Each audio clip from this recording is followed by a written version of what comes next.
আমার মনে হয় 11টা নাবিল খান একবার বলে নেন, আমরা এরপরে শুরু করি মিটু ভাইকে দিয়ে। গোলকিপিং পজিশনে মিতুল মার্মা তিনি আছেন, তার সামনে যেই দুই ফুল ব্যাক সেখানে তপু বর্মন এবং তারিক কাজীর জায়গা হয়েছে।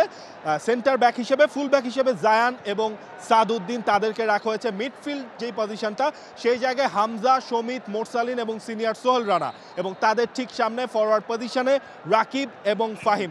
মিন্টু ভাই, একই ধরনের ফরমেশনে হাভিয়ার কাবরেরা এই ম্যাচটাও হয়তো বা খেলতে নামছেন।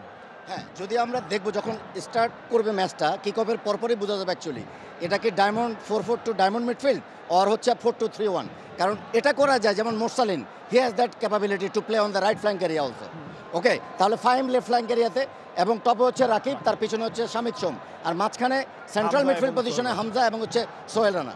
এটাও হতে পারে হয়তো। হোয়াট ইফ এটা একটা 4-3-3 হিসেবে আমরা চিন্তা করি, Morsalin falls nine, Rakib right সাইডে যেটা তার স্ট্রেংথের জায়গা, রাকিব রাইট সাইডে, ফাহিম বা সাইডে, এটাও তো আসলে হতে পারে।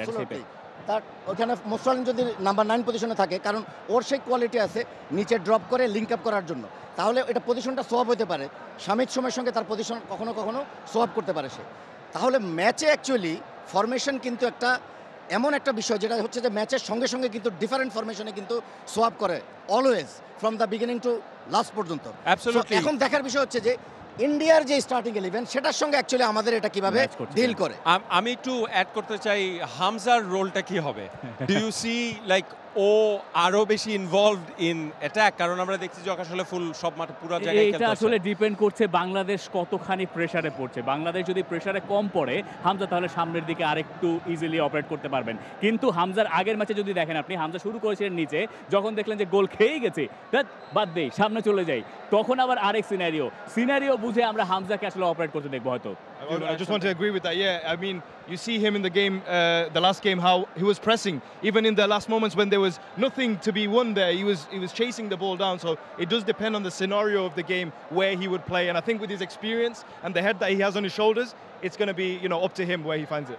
Nabil, what would be our strategy? আমরা জানি যে ইন্ডিয়া কিন্তু একটু ট্রেডিশনালি একটু ডিফেন্সিভ খেলে, কিছুই হারানো নেই, আমাদের মাঠ, এত দর্শক, do we go all out?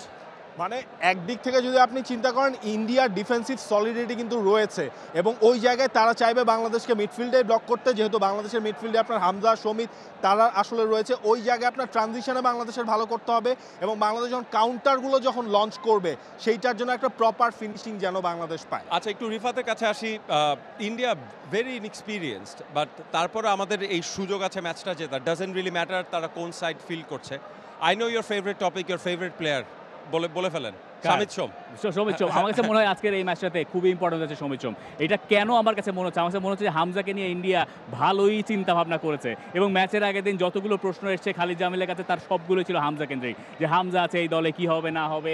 স্বাভাবিকভাবে একটা ব্যাক অফ দ্য মাইন্ড একটা ব্যাপার কাজ করে প্লেয়ারদের ভেতরেও। কিন্তু শামিদ সোম যদি আমরা কাজে লাগাতে পারি, শামিদ সোমের একটা টার্নে অনেকখানি স্পেস তৈরি হয়ে যায়। শামিদ সোম ইজ দ্য ক্রিয়েটার, তিনি যদি ওই জায়গায় কাজটা করতে পারেন আমার মনে হয় বাংলাদেশের জন্য কাজটা সহজ হয়ে যাবে। এবং হামজাকে যেহেতু ইন্ডিয়া ওই মার্কিং করার প্ল্যান নিয়ে নামবে বলে আমি বিশ্বাস করি, সেই হিসাবে হয়তো শামিদ সোম আর একটু এক্সপ্লোর করার সুযোগ পেলেও পেতে পারে। একটু আপনি বলছিলেন না ইনএক্সপেরিয়েন্স, বাট একটা জিনিস খেয়াল রাখবেন, ইন্ডিয়ার যে স্টার্টিং লাইন আপটাও তারা সবাই লাস্ট সিজন আইএসএলে রেগুলার খেলা ফুটবলার। এই বছরও কিন্তু ইন্ডিয়া বাংলাদেশের থেকে আপনার বেশি ম্যাচও খেলেছে। ইন্ডিয়ার 11 নম্বর এই বছরের ম্যাচ হতে যাচ্ছে এটা। হ্যাঁ, হয়তো আপনি স্কোয়াডে দেখবেন বিক্রম প্রতাপ সিং, তিনি হয়তো রেগুলার ম্যাচ খেলেন না, কিন্তু থ্রু আউট দ্য আইএসএল কিন্তু তিনি perform. Right, unfortunately we have to wrap up. শেষ আমি মিন্টু ভাইয়ের কাছে একটা কোয়েশ্চেন। মিন্টু ভাই, ইন্ডিয়ার এগেইনস্টে গোল আপনি করেছেন 2000 সালে মালদ্বীপস কাপে। ইন্ডিয়ার এগেইনস্টে গোল করার ফিলিংসটা বা ওই মোমেন্টটা যদি ছোট্ট করে একটু বলেন। এটা অ্যাকচুয়ালি ফিলিংসটা এবং ইমোশনটা মানে ভাষায় প্রকাশ করার মতো না। এবং যখন আপনি হোম গ্রাউন্ডে খেলবেন এই ধরনের অডিয়েন্সের সামনে যদি আপনি গোল করতে পারেন, এটার ফিলিংসটা হচ্ছে অন্যরকম। এটা অন্য কোনো কিছুর সঙ্গে আসলে এটাকে মানে তুলনা করার সুযোগ নেই। মিন্টু ভাই, র‍্যাপ আপ করতে হবে। Match prediction? I'm going to go solid 2-0 victory for Bangladesh.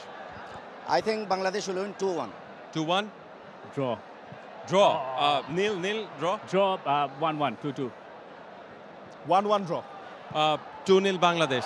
I guess যে এখানে কেউ এখন পর্যন্ত বলেনি যে বাংলাদেশ হারবে। দিন শেষে আমার মনে হয় যে আমরা যারা বলেছি যে বাংলাদেশ উইল উইন, সেটাই সত্যি হোক। Signing off from Techno presents, live the game. সবাই ভালো থাকবেন and enjoy the match.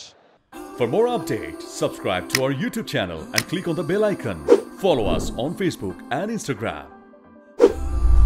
Download T Sports app to enjoy exciting games and highlights. Visit tsports.com.